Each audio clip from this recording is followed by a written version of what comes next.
किसान भाइयों Ram Ram. Chaudhary agree farm में आपका स्वागत है। किसान भाइयों, ये वीडियो अपने उन किसान भाइयों के लिए काफी इंटरेस्टिंग होने वाली है जो किसान भाई सोलर सिस्टम लगवाते हैं या लगवा रखे हैं या सोलर के बारे में जिन भाइयों को ज्यादा चाव है।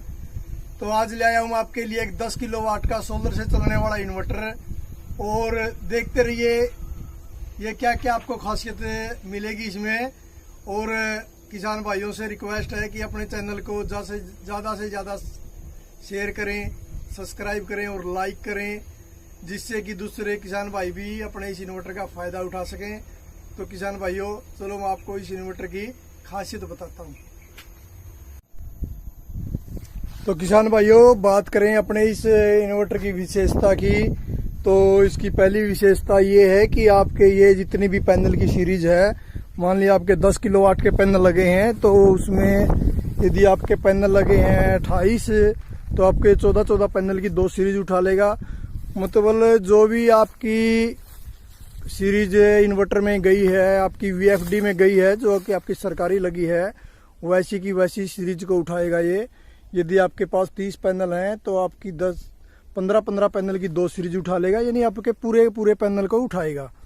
ये मेरे पास लगे हैं जैसे कि 30 पैनल, तो इसने पूरा का पूरा VFD जितना ही पैनल का सीरीज को उठाया है। मतलब आपको पैनलों के साथ कोई भी छेड़छाड़ नहीं करनी है। अच्छा, नंबर 2 किसान भाइयों, ये आपको 20 एम्पेयर के आसपास पावर देगा। यानी 1 एम्पेयर का आपको एक किसानी तौर पे सीधा तरीका बताऊं तो 1 एम्पेयर में लगभग 4 या 5 अपने छत वाले पंखे चलते हैं। और यदि आप मोटर की बात करें तो चारा काटने की मोटर होती है हमारी 2 HP की, या चक्की चलाने की होती है, वो लगभग 7 एम्पेयर के आसपास लाइट लेती है। और बाकी फ्रीज है, फ्रीज तो वो शायद आधा एम्पेयर पे ही चलता रहता है, उसमें कोई पावर की ज़्यादा जरूरत नहीं। मोटर को छोड़कर एम्पेयर में बात करें तो घर का लोड हमारा लगभग 5-6 एम्पेयर पे सारा सिमट जाता है। तो किसान भाइयों, इस तरीके से यदि आपको 20 एम्पेयर का पावर मिलती है तो ये पूरा दिन आपका लोड को बेझिझक और बगैर किसी और हीटिंग के चलाएगा। तो इसके बाद किसान भाइयों, हम इस इन्वर्टर की वेट की बात करें तो काफ़ी हैवी ट्रांसफार्मर होता है इसमें, और ये 60-65 किलो का होता है। तो प्योर कॉपर का बना हुआ होता है, जिससे कि इसकी सालों साल उम्र किसान भाई को मिले। अच्छा, इसकी PCB कार्ड की बात करें तो इसके अंदर 3 PCB कार्ड लगते हैं, जिससे इसकी उम्र में 2 या 3 गुना ज़्यादा इजाफा हो जाता है और ये आपका लंबे टाइम तक काम करेगा।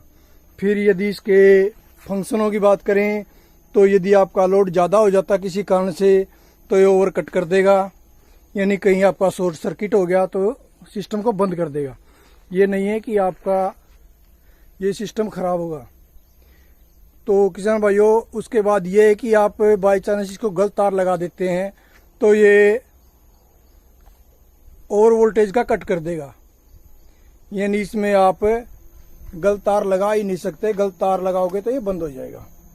इसके बाद यदि इसकी अंडर वोल्टेज की बात करें तो इसकी 170-80 वोल्टेज सेट की हुई होते मिनिमम, उस पे आते ही ये आपके लोड को बंद कर देगा, जिससे कि आपका घरेलू उपकरण सब कुछ ठीक रहे। और अब किसान भाइयों, ये तो थी इसकी लोड की जानकारी, विशेषताएं। और अब मैं आपको इसमें रियल लोड डाल के दिखाता हूँ। अभी ये हमने उधर इन्वर्टर में से अभी दिखा दूँ मैं आपको। ये अभी केबल आ गई और ये केबल गई हमारी इस बोर्ड में। तो इधर हम आपको एम्पेयर चेक कराएंगे कि कितने एम्पेयर हमारा इन्वर्टर लोड उठाएगा। तो किसान भाइयों, पहले मैं अभी इसमें अपनी चक्की पे 2 HP की मोटर होती है, या चारे काटने की मशीन पे जो 2 HP की मोटर होती है, उसका भी मैं इसको लोड दे के दिखाता हूँ कि ये कैसा रिएक्ट करता है और उसका शुरू में कितना लोड पड़ता है। किसान भाइयों, आपने देखा होगा कि ये 30-35 एम्पेयर उठाता है, यानी शुरू में मोटर का जरक लोड 30-35 एम्पेयर होता है और उसको बड़े आराम से सहन कर लेता है। तो किसान भाइयों अभी चलने लग रहा है इस पे 14 एम्पेयर लोड और अभी हम इस पे और लोड डालते हैं कि जैसे कि अभी इसको एक ओलोजन लाइट जला दी तो अब आपका लोड चला गया ये 16 एम्पेयर। फिर हमने एक और ओलोजन लाइट चला दी 1 किलोवाट की, तो अब ये चला गया आपका 19 एम्पेयर के आसपास। और फिर हमने और एम्पेयर चला दी तो अब देखिए अब ये गया आपका 20 एम्पेयर के आसपास, नहीं 22-23 एम्पेयर। और 22-23 एम्पेयर पे ये कट करने लग जाता है। तो आपको मैं इसकी आवाज़ सुनाता हूँ, इधर से चला के उठाइए भैया। अभी जैसे कि इन्वर्टर आपका और जैसे इस पे ज़्यादा लोड पड़ता है तो आपको ये वार्निंग देगा कि लोड ज़्यादा हो गया और आप इसको कम करो। यदि आपको इसको कम नहीं करते हैं तो फिर ये आपके लोड को कट कर देगा। तो भाइयों ये तो थी हमारी 10 किलोवाट के इन्वर्टर के बारे में जानकारी। उम्मीद आपको पसंद आएगी। और इसमें एक जानकारी और थोड़ी कम रहेगी किसान भाइयों कि 10 किलोवाट का इन्वर्टर बाजार से लगभग अपना आधी कीमत पे है। बाजार पे जो बड़ी कंपनियां बनाते हैं माल वही लगता है, उससे वेट ज़्यादा होता है, उससे पीसीबी कार्ड ज़्यादा होते हैं और रेट लगभग आपका बाजार से आधा रेट होता है। तो किसान भाइयों उम्मीद करते हैं आपको वीडियो पसंद आएगी। जय हिंद।